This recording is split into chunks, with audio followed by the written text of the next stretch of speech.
85 minutes on the clock, and this could be their final chance. Number 7 picks it up, bursting forward with purpose. He glides past the first defender, driving straight at the back line.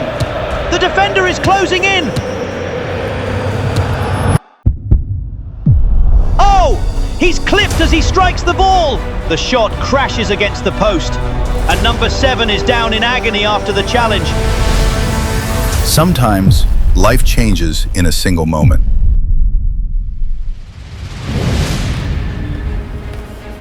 But every comeback begins with the right rehabilitation. Step by step, confidence returns. Movement becomes freedom. Hope becomes reality.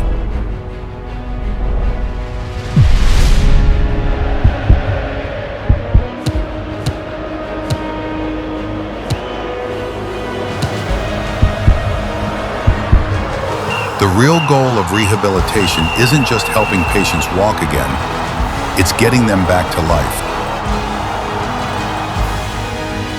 Gaiter bridges the gap between advanced care and functional recovery.